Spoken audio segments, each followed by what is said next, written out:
there, you know who it is. In this video, I want to show how I animated my current animation, Lemus Caudamanus. I hope I pronounced that correctly. Then again, I sort of made up the scientific name as I basically named this made-up species.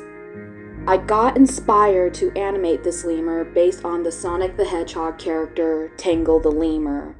She's iconic for her tail that she uses as a third arm, especially during combat. I decided to animate the feral version if she had her own species. Now, I'm not a Sonic fan, but this character caught my eye. I was introduced to this character and I love her.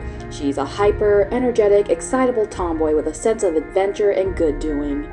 I also like her style of clothing as it suits her.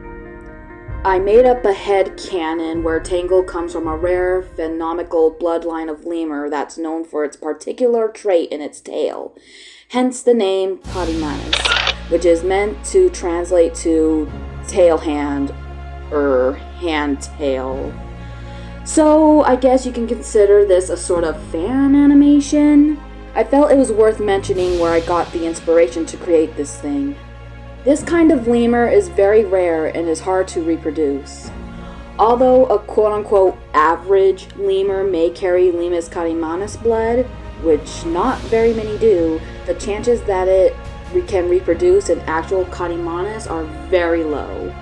Almost as rare as the male calicos, although there are better chances of a male calico being born than a Lemus Caudamanus. Anyway, that's a brief description of my headcanon for this lemur I animated. Before I animated the lemur, I had to make a background using Autodesk Sketchbook, and then I imported it from my drive and onto my rough animator to begin the real work, which is animating. Once I had my background, I made a sketch animation, basically a quick scribble of where and how the lemur would leap and move around.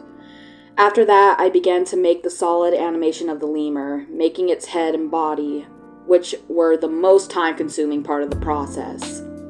The tail has the most motion apart from its eyes, which I animated on a separate layer in order to get a nice taint of purple in the center of the yellow eyes.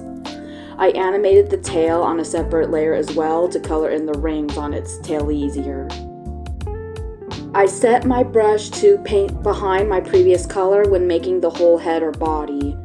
For the head, I used the darkest shade of gray before setting my brush to fill in the inside of what I drew as I added more detailed features. For the body, I first added the darker shade of gray before getting lighter, although before adding the lemur's right arm, I had to add the underbelly first. It all depends on how you have your brush set.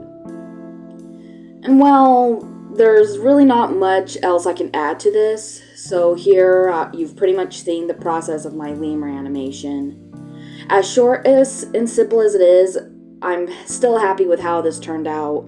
I hope you guys enjoyed watching this video, and I'll see you in the next. Bye-bye!